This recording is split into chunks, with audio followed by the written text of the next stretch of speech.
Hi guys, and welcome to this first part of the read along. So today we are going to read from the introduction to chapter 2 of The Londoners. Let's just dive in, shall we? So The Londoners, an expat memoirs and survival guide to the UK. To my grandpa, who also crossed the linguistic border in his own time. I actually started writing this book and I had the chance to read a few chapters, translated chapters, to my grandpa before he passed away in November 2019. So yeah, that's a while ago. I loved them so much, and you will understand why we were called the Londoners. Spoiler alert, it was because of him. Chapter 1, Be a Dreamer. Well, not really chapter 1, it's the introduction. Over the past decade, I have heard many stories of people leaving their countries of origin to travel the world and establish themselves in a new country for work, love, or because they weren't welcome at home anymore. If you're here, you would certainly like to hear mine, am I right? Born and raised in the south of Belgium, I spent the first 20 years of my life in a town near Mons. The idea of living in another country would never have crossed my mind. Ask my mom. Hey, mom. Initially, I wanted to become a doctor, but medicine wasn't the type of studies I was destined for. Actually, there were too much to study with too little brain effort on my part. And the thing is that when I said I wanted to become a doctor, yes and no, actually. When you're 18, you don't know what to do. At least I hadn't figured out what I would be doing with my life. And I think what I wanted to do the most when I was 18 was to be an author. I wanted to write stories. I just wanted to be a published author, really. I really didn't want to be a doctor, but both my parents are pharmacists. And so being a doctor was like, the continuity of a pharmacist's daughter. So yeah, I tried medicine, but really it was just for a year.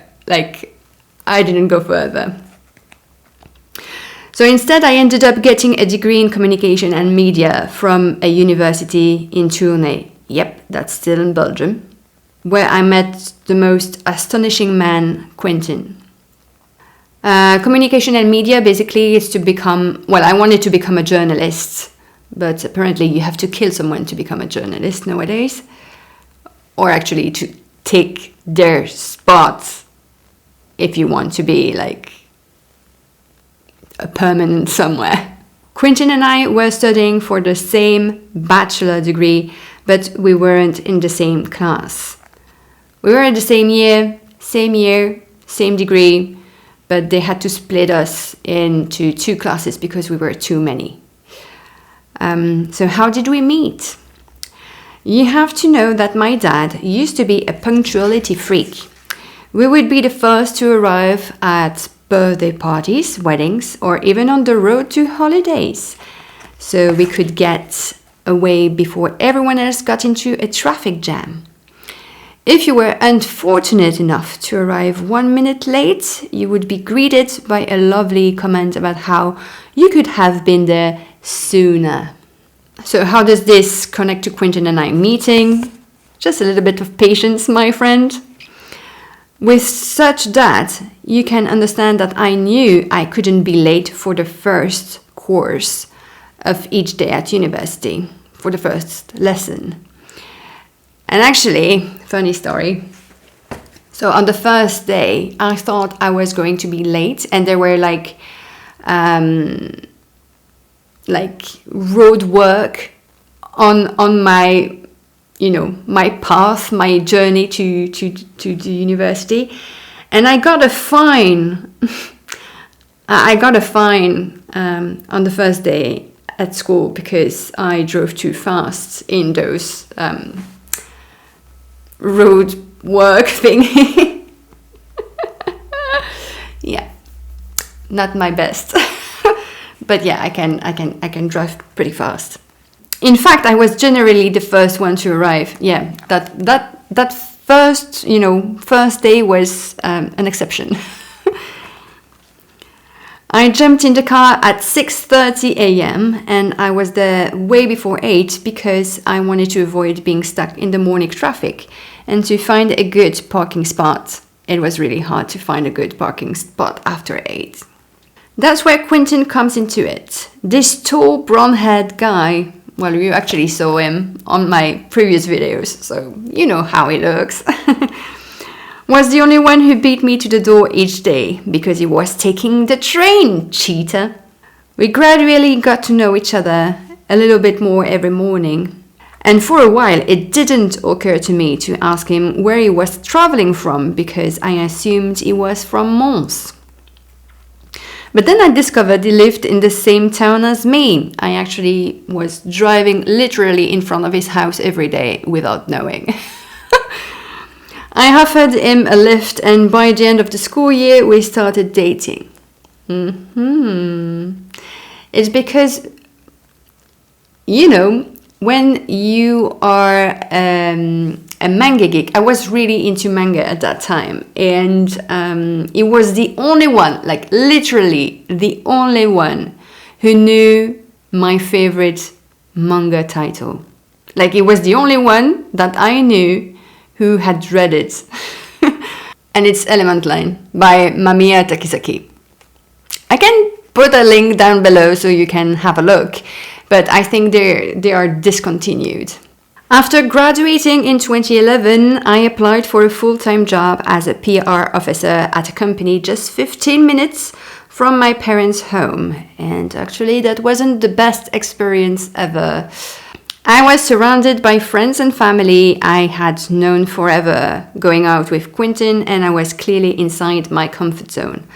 However, my job was far from fulfilling, to say the least.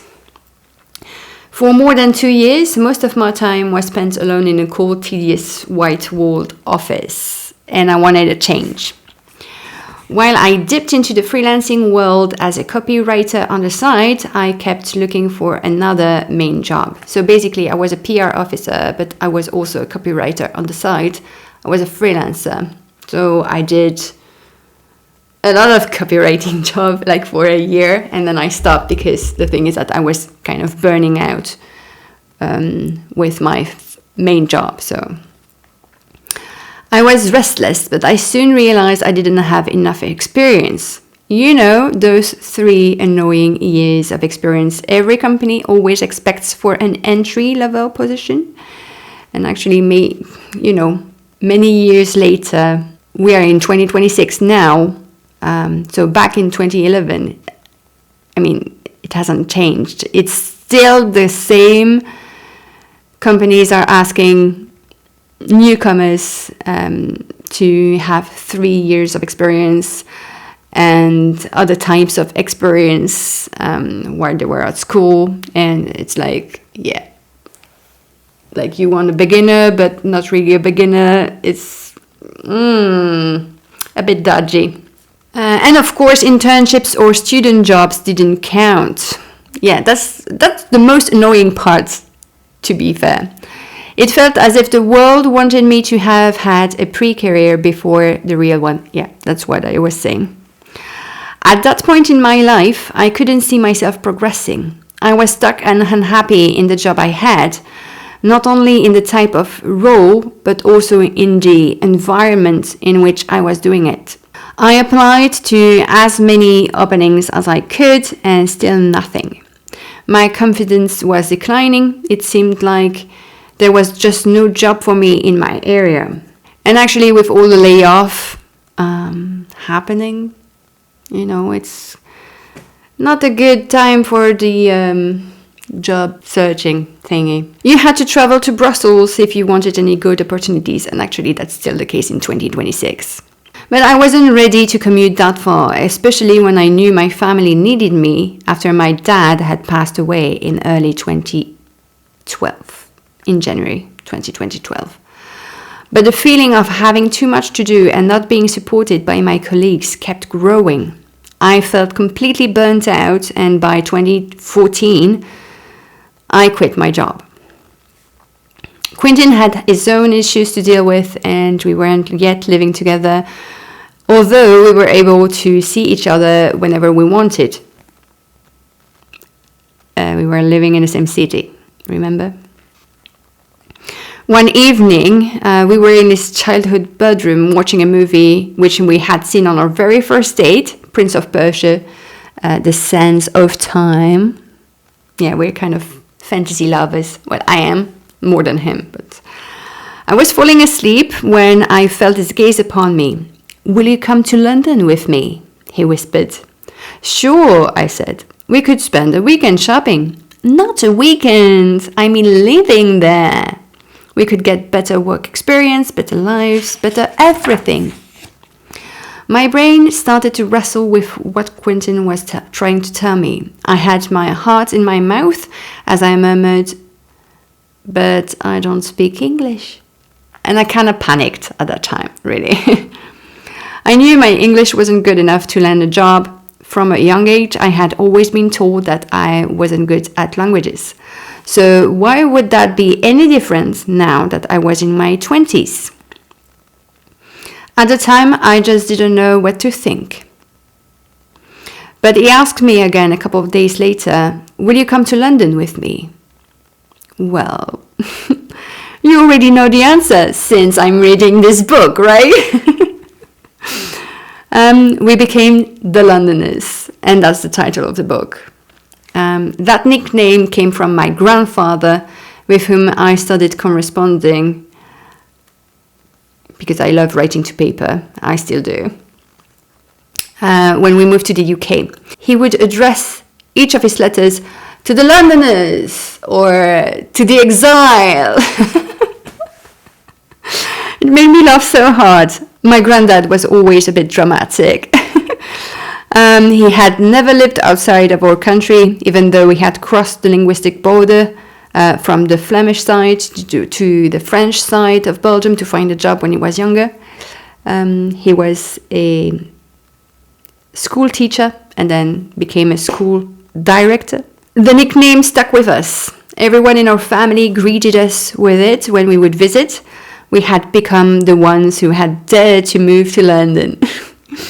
The idea of becoming an expatriate, well, more like an immigrant, because expatriate is more like for white people, whereas immigrants, I mean, it's for everyone. So let's say immigrants, makes people dream.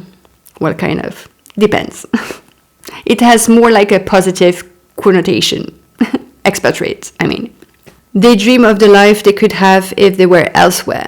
The country they are living in starts to seem so small and complicated that the grass must be greener somewhere else.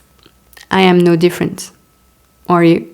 So here I'm just talking about, what you're gonna find in the book, but we are gonna find out together, right? So I'm not gonna read that. Funny thing is that before living in London, I thought that driving 20 kilometers away from my house was already too far. Well, with the experience of a way bigger city, like London is huge, and so 20 kilometers is nothing. It's nothing. And I'm commuting way further now, so just to get to the office. So yeah, let's move on to the first part of this little book, and I'm going to just read, the experience part and not the guide part, because it's just so annoying to hear about that in a video. So I'm just gonna skip those parts, but the story part is going to be read here, right now. So, part 1, how we became the Londoners. Until we actually moved, the whole thing felt surreal. Do you both speak English? Quentin's grandmother would ask each time we visited. Yes, we do, he'd answer. I didn't. I didn't have Quentin's confidence in the language. However, I was slowly getting there. We had done all the paperwork, ordered a Visa credit card, and booked our one-way train tickets and first month of Airbnb. So if you're not familiar with the concept of Airbnb, it's a way for people to rent out a room they're not using to people visiting in the area. Our prospective room was located around Barkingside Tube Station on the Central Line, and I will always refer to the tube map because, once you move to a city, you have kind of the tube map in your brain. I even remember it as I'm recording this video. It's just because, once you live in London or in Paris or in New York, you have that tube map it's in there. Our families and friends may have found it hard to believe, but we were ready. We had decided beforehand that we'd stay in London for 3 months as a test. If neither of us found a job, we'd come back after the test. But we weren't going to fail, were we? On our mom's advice, we had gone on a farewell tour, which is kind of funny considering that we're only going to a neighboring country like Belgium and the UK. They are kind of, just separated by the North Sea. It's not that far away considering we could have moved to Canada. It would have been way further than that. But no, we were just moving to the UK. It was just as if we were going to France. I mean, it's Belgium, UK, just next to it. So we were not going to the other side of the world, but we were going on a farewell tour as if we were prince and princesses. Not everyone understood why we were doing this. To some, we were foolish to even think that we would make it. Thank you. Our dream wasn't enough. I could detect a hint of jealousy lurking in the dark. Fortunately, most people were supportive of our project, even if they wouldn't have wanted to do it themselves. The idea seemed scary to them, and actually it's scary to most people, so yeah. And we could understand that since we were feeling the same way. Yeah, it was a bit scary to, go out your comfort zone. On the eve of our departure, we proposed a toast to the adventure ahead of us. We didn't know how long we would stay in the UK, nor when we'd see our loved ones again. I mean, I'm writing this and I'm a bit dramatic. I mean, Belgium, UK, neighbors. We weren't going to the other side of the world. It's a mere 356 kilometers between London and our Belgian hometown. However, Eurostar, it's the only train provider connecting Brussels to London, was a tad expensive for a small budget. And there are way cheaper bus connections. It's just a bit longer. On a cold morning in February 2015, we hugged our moms one last time before entering the Eurostar check-in area at Brussels Midi train station. My cheeks were red from holding my tears back. I'm naturally emotional. I'm more emotional now that I'm a mom. Just to give you an example, I don't know if you're like me, if you're a parent yourself, but ever since I had my son, now if I'm watching a TV show or a movie and one character has little tears in their eyes, they're not crying, they just have little tears, I mean, tears. Like, it's too emotional for me. Like, they're not even crying, but I'm crying. So funny. I wasn't this way before. Why? From now on, it was only going to be the two of us and our suitcases full of clothes, hopes, and dreams. I like that sentence.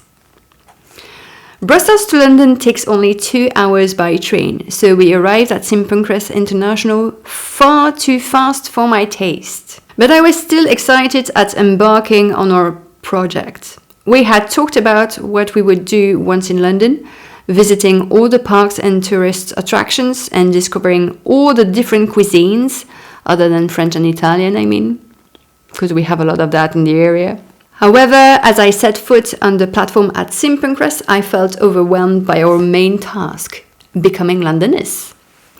I had been to London before for shopping and language courses, which I had always done on my own, not always willingly. It's going to be in the next chapter. The city wasn't so scary when you were a tourist because you were only there for a couple of days. But we weren't tourists anymore. We wanted to make it to London. It was one of those sunny days in London, surprisingly. We had heard so many things about London before moving, and people think it rains all the time. I can assure you it doesn't rain as much as in Belgium. We are the country of rain. Every time I had my mom on the phone, it was raining on her end, while it was a bright sunny day on mine. I protected my eyes with one hand, looking up at the buildings. We were in a megalopolis now, nothing comparable with the Belgian countryside, where houses aren't even as tall as 5 or 6 meters, except if you're going to Brussels or Namur or Antwerp. Of course there are taller buildings. But I wouldn't be able to enjoy the sun for a while. We had to go underground and take the tube. So Barkingside is in East London, in Zone 4. The capital is spread out in different zones for the purpose of the transport system. The further you are from the center, the higher the zone number and the higher the tube fares. Of course. Quentin and I were going to be living in the 4th zone out of 9. At least for a month. As we walked out of Barkingside tube station, I shook my head, surprised we had arrived at the rendezvous point so quickly, and worried that there was nobody to greet us. We were a long way out of central London, literally in the middle of nowhere. I have to admit that I was a little scared, if I hadn't already been. What if nobody was coming? What if we'd made it all the way for nothing? I was so dramatic. But then, a tall middle-aged man wearing a red jumper arrived at the station, and we were lucky he would pick us up from the station, because not all people are as welcoming as Adrian. He was all relaxed smiles. Hope you had a safe journey. My name is Adrian. Welcome to London. And oh gosh, all I could do was smile and nod. I couldn't speak. I was still terrified to speak to a British person because I thought that as soon as he heard my accent, he would make fun of me. It was all in my head, of course. Adrian took our luggage to his car. Quentin and I followed him and found a second surprise. Well, not really a surprise, but for the sake of the story, I said surprise. Britons, unlike continental Europeans, drive on the left side of the road, because we Belgians, we drive on the right side of the road. When I tried to sit in the driver's seat, he laughed. My hands became wet and I blushed. It seemed so unnatural to me, still is to this day. Yeah, still is. I went to the rear, leaving the front seat to Quentin. I kept looking through the windows all the way to Adrian's, scared that we would collide with another car. And as a driver myself, my feet kept moving on their own, on a non-existent pedal, as if I could somehow slow the car down. And I actually never drove in the UK. Like, for 5 years that we were there, I never, ever drove a car there. I always took public transports. I mean, we are in London, we don't need a car. We have buses and tubes. I mean, or just use your feet, Or Airbnb turns out to be a white detached house in a residential area in Ilford. It was a lovely house. We were shown into a little ground floor room with a mini fridge, a bed, and a wardrobe. Perfect. It was located at the front of the house, so we had a view of the street and the trees. I think there was like a cherry tree just right in front of us. Our host said we could use the kitchen, the living room, and the downstairs bathroom. We were already starting to feel at home. Adrian had prepared a welcome dinner on the first night. I don't remember every detail, but it was very typical of the British cuisine. We discovered that he was a lawyer living alone with his teenage daughter. I love having people around, he explained. It's mind-opening to listen to their stories and get to know their cultures. Quentin and I grinned. This was just the beginning of our own adventure. We started to apply for jobs right away, and believe it or not, he was offered one after sending out just 1 or 2 CVs. Just like that. And nailing the job interviews, of course. Just like that. It's not the case anymore. But that was nice at that time. Because Quentin was a front-end developer, and now he's a full-stack one. So that means he does back-end and front-end. I felt like he had just been able to click his finger and be handed any job in the world. And, as I mentioned, not the case anymore with all the layoffs happening because of AI, artificial intelligence. We're in 2026. And it's not fun anymore to be a developer. We celebrated his success at a nearby Italian restaurant, decorated with Robert De Niro pictures. It was really special place. At that point, it all seemed so easy for him, while I was still struggling with my own unemployment and insecurities. I was working in, PR, public relations. It's so freaking difficult to find a job in PR. Still is nowadays. It's even harder for some reason. I don't know. One day I heard of an event organized by a career coach at an all-bar one in central London, so I went. The theme was how to create a kick-ass CV, which I was sure was my weakness. British CVs are different from French ones. For instance, there's no picture of yourself on it, and that's because companies try to avoid discrimination based on someone's look, he said. Sure. I kept nodding and taking notes, and at the end of the session, the coach explained he would be organizing more, so I gave him my contact details, like the other attendees. Well, let me give you this advice. It's not always a good thing to give your contact details to a career coach. I had barely left the session when he texted me the price of his private one-to-one. And when I made it clear I wasn't interested because it was expensive, of course, he made me feel guilty. You'll never find a job in the UK without me, he said. Well, watch me. Watch me, just watch me. What a wonderful career coach, isn't it? And because I love proving people wrong, I was actually invited to my first interview a couple of days later. It was a media company in Southwark. I don't remember the name of the company, but it was a very good one. I had a lot more interviews, but that first one was the toughest. I had prepared for it, of course. I always prepare for, a lot of things.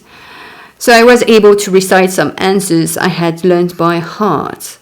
And in retrospect, it was the best and the worst thing I had ever done.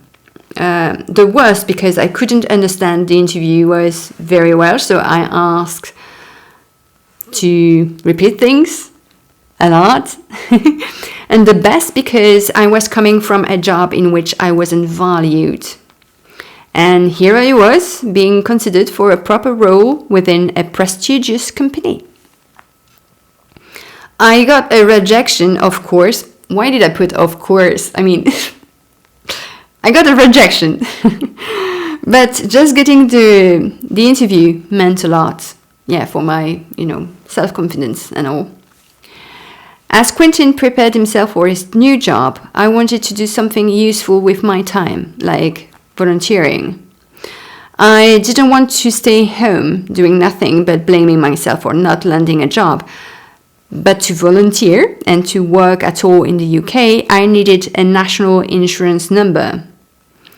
So, as usual, I prepared 1 or 2 sentences that I could read out loud in the hope that the person on the other end would understand me. Then I called the job center, because that's where you could get this, number, to set up a meeting. And I ended up at Whitechapel's job center. Whitechapel. Jack the Ripper. Yeah, interesting. No big deal.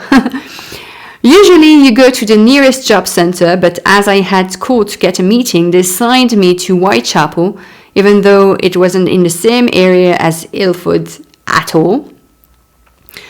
Or was it because they were the only one who dealt with national insurance numbers? I honestly don't remember. Anyhow, the area felt a bit unreal. The tube station was a labyrinth of tunnels and stairs.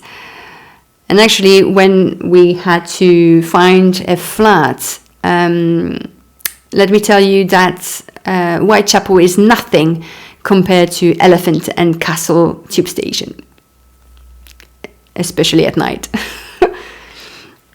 When I dragged myself out of it, the journey did not end there.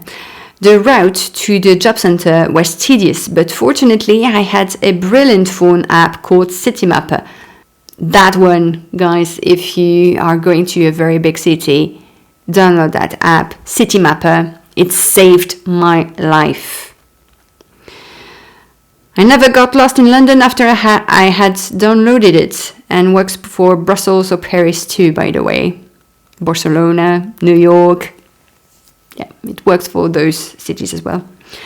I arrived at the job center and waited for my turn. A small, middle-aged blonde lady called the next person, but I couldn't tell if she was genuinely calling me or someone else.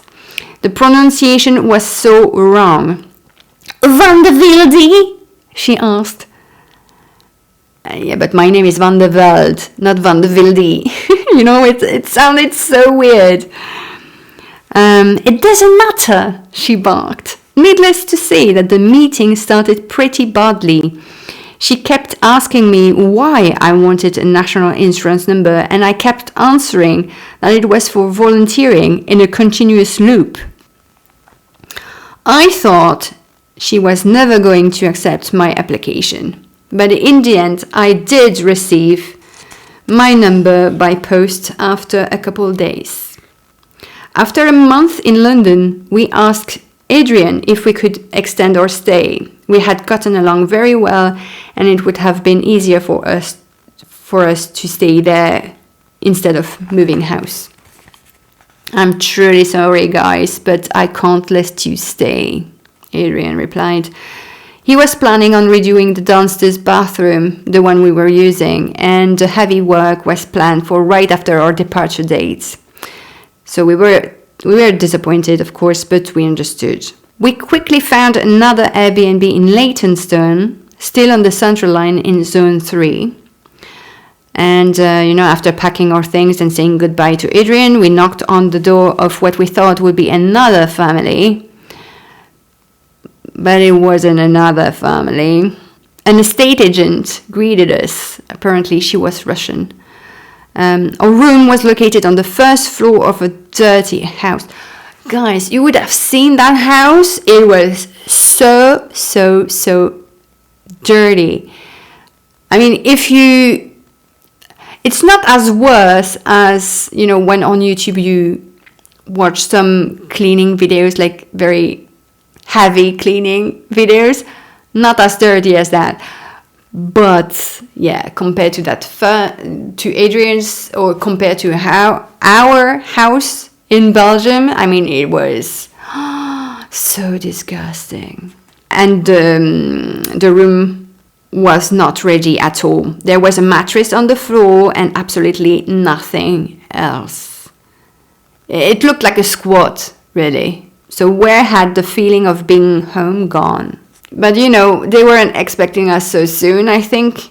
Well, that's what they said. But yeah, not the best experience ever. And the rest of the house matched up. The kitchen was a mess of filthy utensils and saucepans.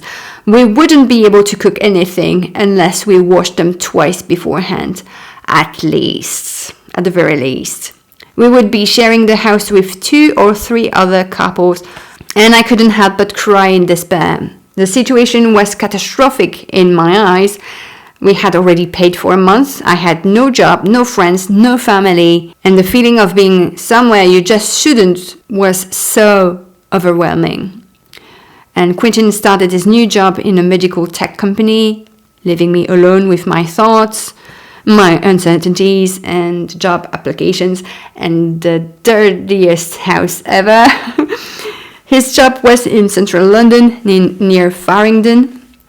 However, it meant we would soon be able to rent our own place, so the light at the end of the tunnel. After a week, the estate agent moved us to another, cleaner house near Leytonstone. It was in a residential area not far from the previous place. We shared it with a Greek couple who were really lovely people. Our bedroom was even smaller than the previous one. It could barely fit a bed, but at least there was a bed this time, not just, the mattress on the floor. The house felt warmer and more homely, I didn't realize it yet, but at this stage we had made it. It was April 2015, 2 months into our 3 months test period, and one of us had got a job in the UK. We had officially become the Londoners. What I would do in the next month was still unknown, but my next task would be to find us a place to live. And spoiler alert, it's also an adventure on its own. We were so naive. Okay, so I'm gonna skip ahead and read chapter 2, languages, so you will know how I came with this beautiful accent, beautiful way of speaking English, even though my mother tongue is French. And no, please don't tell me that I have a French accent. I mean, when you hear a French person talking, they really don't have the same accent. So please don't tell me that. That's the worst thing you can tell me. Okay, so chapter 2, languages. Mastering the language of Shakespeare. So that's, my experience with learning a language. I do hope it's gonna help someone. I really do hope so. Because it was so painful. In 1999, so far away, in my tiny part of the world, students starting high school had 3 language options. So you had English, Dutch, or German, because we are also neighbored with Germany. I was 11, so I didn't think about it too hard. I chose the arguably most international one. And the first year was a blast. My teacher, a silver-haired woman with a kind smile, made us perform little plays in class, and my grades were excellent. I learned that Brian is in the kitchen and that he's in love with Sue. Yeah, that was in the books. But in the second year, it became more complicated to get good grades. We were having to get to know the past tense and the irregular verbs list. That was a nightmare. That list is a nightmare. English wasn't fun anymore. Yeah, you bet.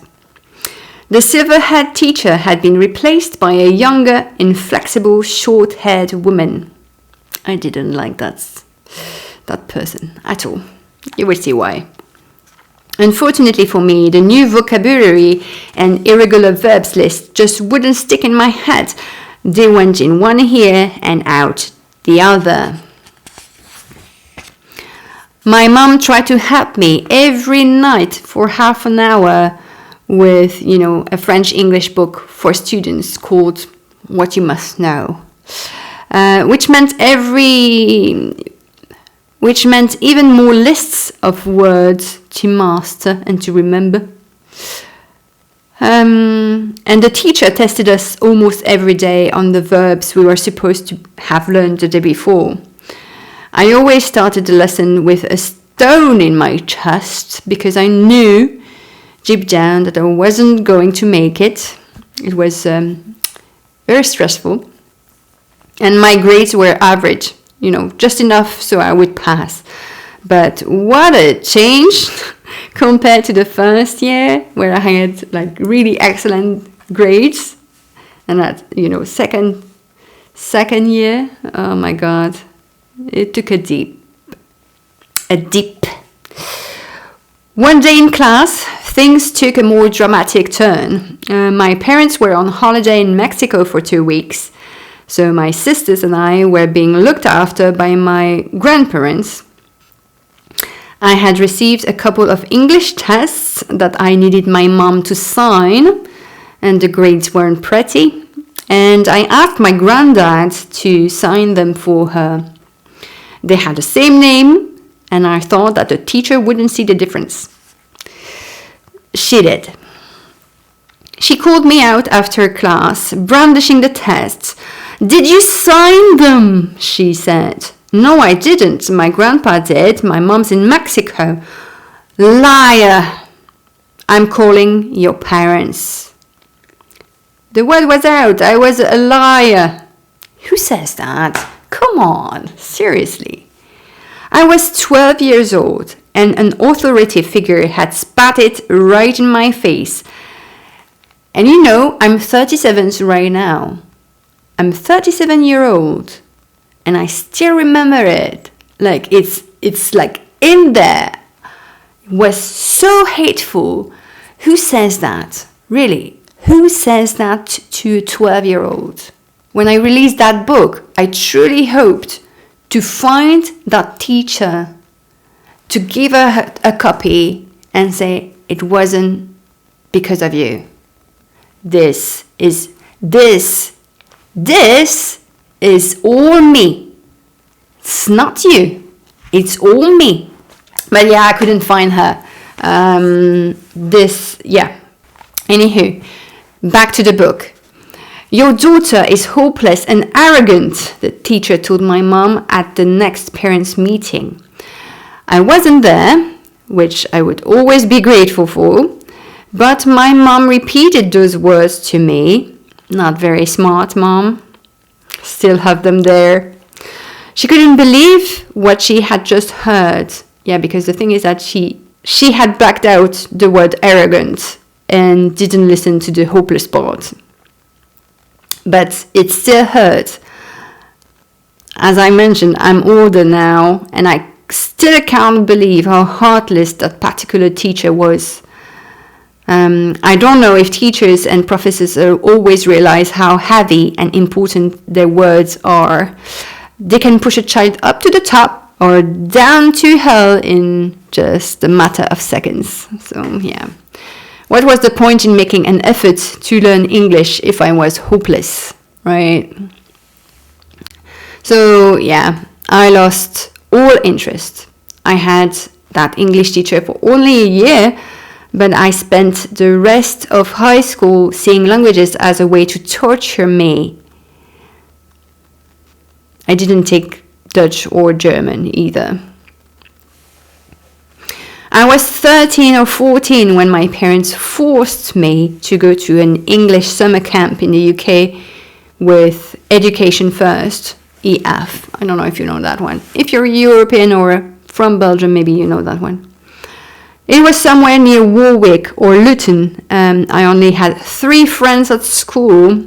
I was highly sociable, as you may understand. And now I was being pushed to spend 2 weeks with a group of teens I didn't know. I actually got a story about that. I remember that we were going to Warwick Castle, like to visit. And the thing is that I thought that I had been accepted by a couple of teens. But then I heard them say, "She's always following us." And I'm like, okay, so I'm not that welcome. And I spent pretty much the whole stay alone, like on my side, because super nice, the holidays, Mom and Dad, I love you. So yeah, the integration didn't go very well. We had class in the morning and activities in the afternoon. Not a single word from any language was coming out of my mouth, because the thing is that they had told us we couldn't speak French, so I wasn't speaking any French, and I wasn't speaking any English either. So yeah, I was so stubborn. We would each come back to our host family in the evening. I lived with a sweet old couple who, I am sure, tried to make my stay as comfortable and easy as possible, but I had made it clear that I didn't want to learn or improve. I was hopeless, remember? It wasn't quite as awful as I'm depicting it, though. I remember going to a flea market with my hostess, meeting a couple of friends of theirs and having a good time. I tried to teach them a song by the French group Kyo. No, I'm not gonna sing. And we watched the movie Jaws together. After the stay, my parents decided to hire a private teacher. In fact, they hired 2. Not at the same time, of course. But it was useless anyway, because I was doing it unwillingly. And by the time I turned 18, I had successfully avoided all the 3rd and 4th languages I could have gotten into. I had set my heart on a scientific career and started medical studies at university. I kind of explained that at the beginning of the book, the reading. With no English on the program, which was silly, considering English is the language of science, isn't it? So not in the first year, but maybe there was an English course further down that path. I don't know. I was stuck in first year. I didn't have particular issues with language courses at university, even after I got into journalism or when I had to master English and Dutch to pass on to the next year. I could barely have a small conversation when I graduated. That's a shame. That means that I spent 6 years of high school plus 3-4 years of university, and I still couldn't have a small conversation in English. Seriously? There's something wrong with the school system. My parents gave up at some point and stopped bothering me more than necessary. I didn't have fantastic grades in English, but I wasn't failing either. So it worked out just about well enough for them. At this stage, you may be wondering, how did I become this fluent in English, right? If that was so difficult, because, nowadays I write in English, I record videos in English, I even worked in an English environment. I mean, Quentin happened. That's why. When he asked me to move to London, he gave me a choice. He was going to London with or without me, and the question was, would I follow him? I was completely in love with him, and the feeling was mutual, and I couldn't bear the thoughts of ending the relationship for this reason. If I wasn't able to make the jump for him, then it couldn't be love, right? Do you speak English? When people ask us that very question, I used to cringe a lot because I didn't. Not to the standards I felt I needed to set myself anyway. I wasn't fluent. I spent too much time searching for words and I stammered as a result. I was being too hard on myself, but my uncertainties made it hard for anyone to believe I could do it. And as soon as it was clear we were moving to London, I started seriously learning the language. And when I say seriously, I don't mean watching movies and TV shows with English subtitles on Netflix. I had resigned from my first job at that time because I was feeling burned out, but I was still eager to take classes. And it was July 2014, and I naturally turned to the Forum for support. So just, you're not lost, Forum is an organization which tries to help people to find a job. It's like the equivalent to Pôle emploi if you're French, or the job center if you're British. And, before joining any English class, I had to pass a language test. So one day I pushed my way through the local Forum's office door and waited in a tiny white-walled room before getting into the test zone. And, sitting in front of an old-fashioned computer with an outdated version of Windows with an old screen, the kind of screen that would make a teenager recoil or mock, was the beginning of a harrowing experience. The computer was shouting English questions at me to which it's supposed I knew the answers, grammar, spelling, listening test, you name it. The more I answered, the more difficult the questions became. I didn't know a lot at that time. I was only armed with my 6+ years of English courses, 2 to 3 years of private teaching, and 1 stay in the UK during summer. After all that, Brian was still in his damned kitchen. So disappointing when you think of it. But when you don't have a purpose, it's really difficult to learn anything, really. At that time, because Quentin had asked me to move to the UK with him, I kind of had that purpose. So back in the white-walled room after the writing test, I waited my turn for the speaking part of the exam. And a silver-haired woman called me in and we talked. As with any examination, I was stressing the hell out.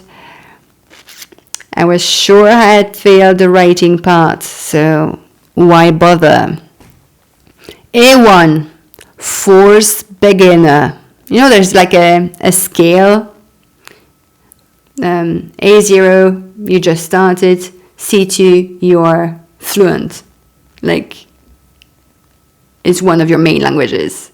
I looked at the paper stating I would be in the beginner's class. All these years of struggle for what? Yeah, but not surprising, right? So I joined Veronique's class. She was a kind, silver-haired woman with a lot of energy and enthusiasm. Might have something with silver-haired people because I describe them a lot with having silver hair.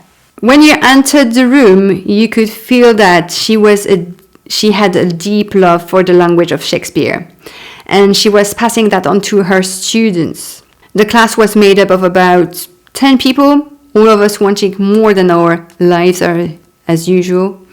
We studied English together for 2 months, and I remember doing a little presentation about NaNoWriMo, my passion for writing, and they were all cheering me up, and it was so amazing. That was a very supportive environment compared to, my second year of English teacher. And I'm sure we made tremendous progress, but I wanted to study more. I didn't want to make huge progress. It needed to be incredible progress, right? And, not far from my place, there was a translator in his 30s who had decided to organize roundtables for those who needed to practice their English. And for over 2 months, I didn't miss any of these sessions. I retook the test at the end of the course, and it felt like I had improved, of course, but not to the point where I would be able to live and work in London. A2, advanced beginner. Yeah, that was a bit disappointing, to be honest, because I had worked so hard up to that point, and it was only A2. A2, advanced beginner. Seriously, could do better. Things were going too slowly in Belgium, so Quentin and I had planned to make the big move in February 2015, and there was only a couple months left, and I was a long way from reaching my goals. If I wanted to make significant improvements, I really needed to jump off the cliff, metaphorically speaking. I got a grant for an immersion course in London or Cambridge. I chose London. However, I realized it was the first time Quentin and I would have been apart for more than a week. And watching the movie Interstellar the day before leaving didn't really help. Incredible movie, by the way, especially the music. 100% recommend if you haven't watched it already. So yeah, it's the story of a father who goes on a journey to space and returns to his daughter, who turned out to be on her deathbed. Like, she aged a lot while he hadn't at all. It's a beautiful movie, but I cried my eyes out thinking that a month apart would be terrible. Silly old me. Knowing that I'm now married to the man and we have a kid. On an evening in November 2014, I dragged my suitcase from St. Pancras to Southfield on the District Line. I met my new British family, who had been kind enough to offer to let me stay with them for a month while I went on to the Burlington School of English in an attempt to learn their language. The school was located on the District Line as well, at Parsons Green, which was only 3 stops away. I wasn't the only foreigner in the house. I'm not going to pronounce that name. You have it on your book. I'm just going to, call him Baka. From Kazakhstan. Had arrived a month or so before. I befriended him quickly. He showed me the area, and we visited quite a few places together, among them Richmond's Park. Beautiful park. It's a vast park in southwest London in which you can rent a bike and see deers roaming around free. With Baka, I cycled around the park for around an hour, maybe more. We took pictures with a stag that was chilling at a safe distance, of course. And we went up the highest hill of the park to get a view over London. It was an amazing day, and I still have vivid memories of it. If you ever have the chance to visit London, I can't recommend you enough to go there, rent a bike, and just cycle around the park.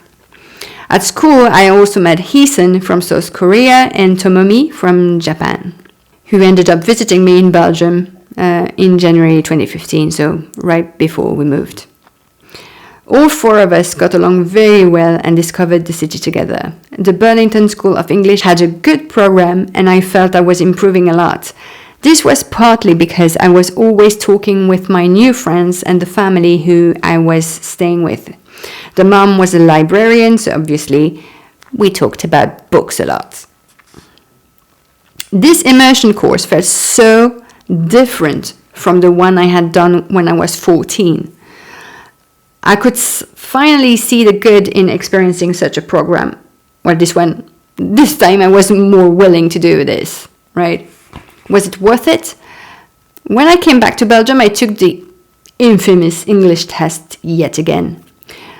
B1, intermediate level. And believe me or not, I was so happy I had moved up a level. Quentin and I went to the restaurant that day to celebrate around the pizza. And at that very moment, I had good enough English to follow him wherever he wanted to go.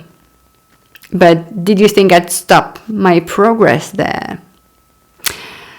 One of the first time we went out of Adrian's place, we went to a McDonald's near Oxford Street. "What can I get you?" the waitress said. And I was paralyzed. I couldn't say a thing. My mouth had decided to stop functioning and my brain had gone blank. I couldn't believe it. I had been doing so well in the past couple of months, but now I wasn't even able to order a simple thing at McDonald's. You see my face?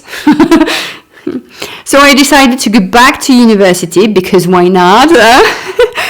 When I tell you that all you need to get the motivation is a goal, I am not kidding. We were in May 2015 and I wanted to enroll for September's academic year. And what an adventure! In the United Kingdom, you have to apply to university to get in. Like, that's so weird.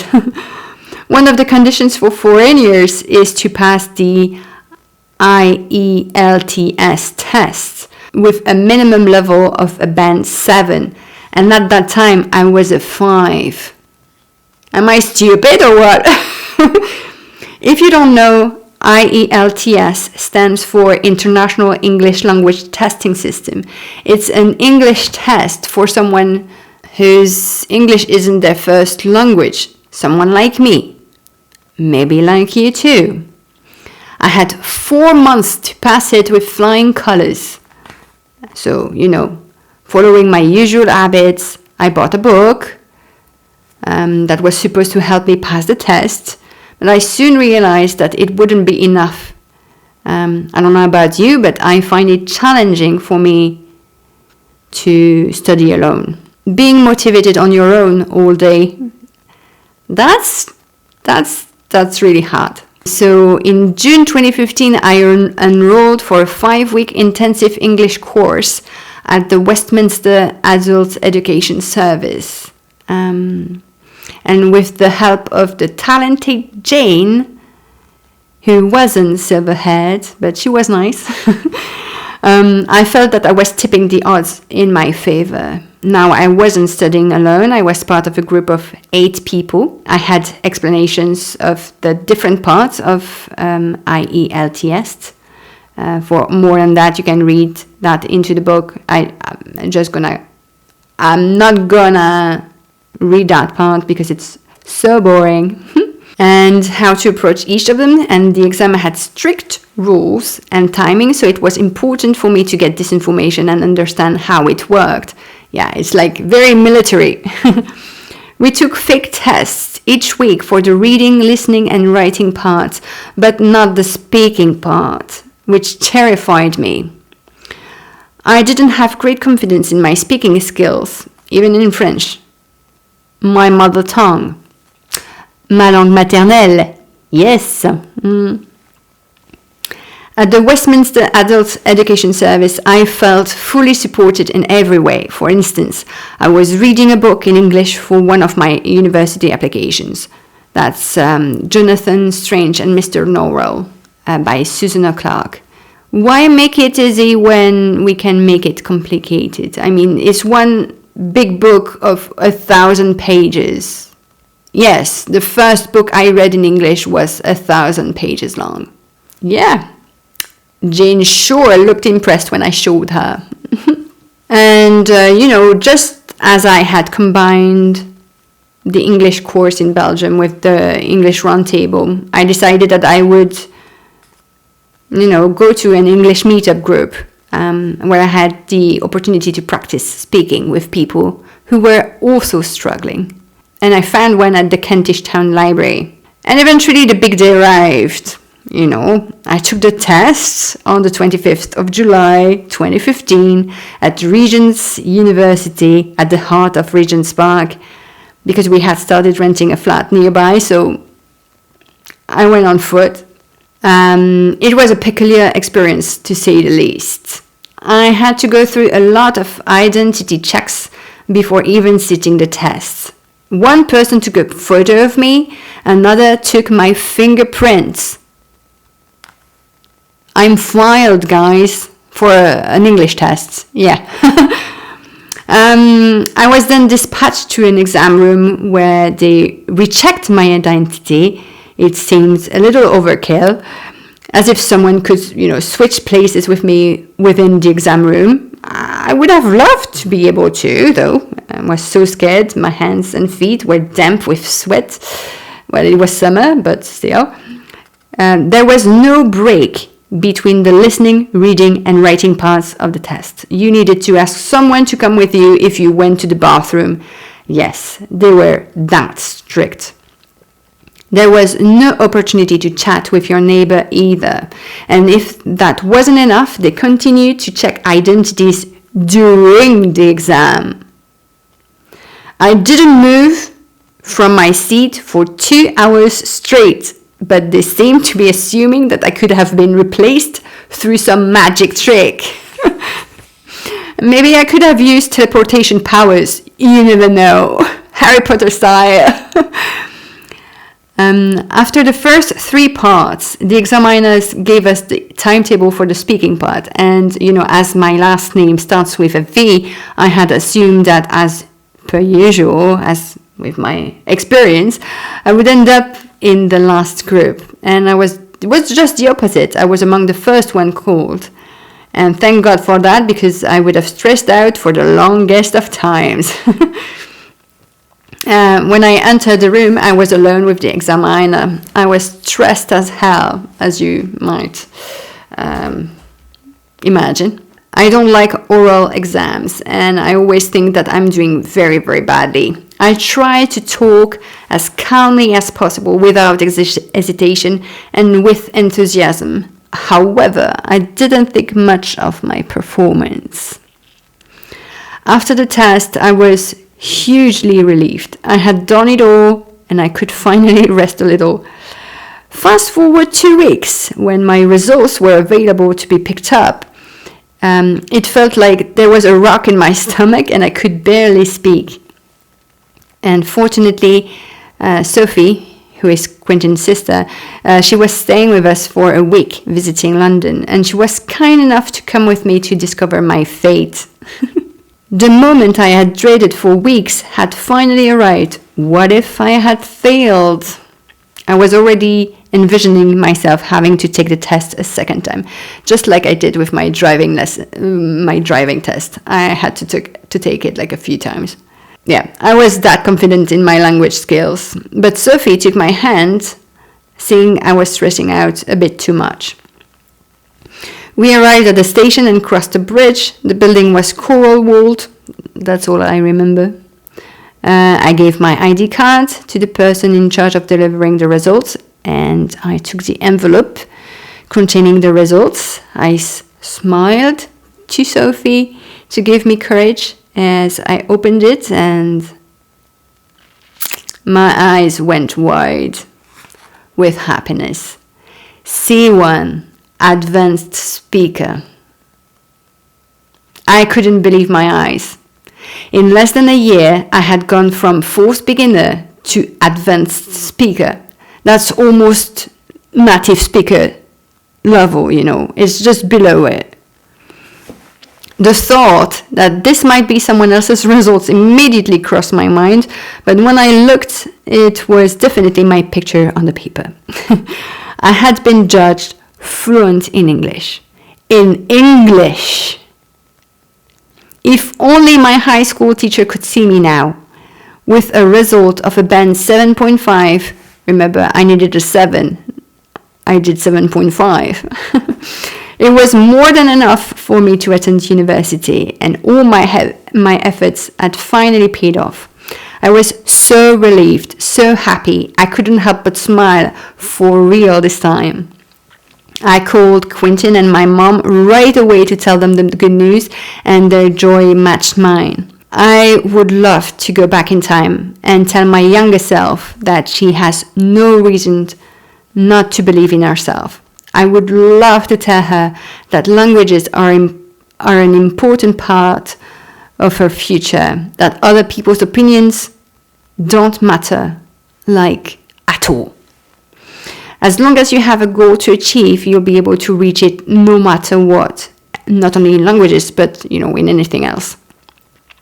And I hope my journey through the English language has inspired you to, even a little bit. And actually, I would love to know how you came about learning the language too. Well, if you are not a native speaker, I mean. So don't hesitate to tell me in the comments. And I'm going to stop right here. So that was from the introduction to chapter 2 of The Londoners, an Expat Memoirs and Survival Guide to the UK. Thanks for coming to this first part of the read-along, and I will see you next Saturday for part 2, so where we'll be reading from chapter 3 to 5, I think. Don't hesitate to, you know, ask me any questions you may have about the chapters that we have just read together, and yeah, let me know how it went, if you liked it, if you didn't like it. I mean, I'm open to anything, and I will see you next week. Bye guys.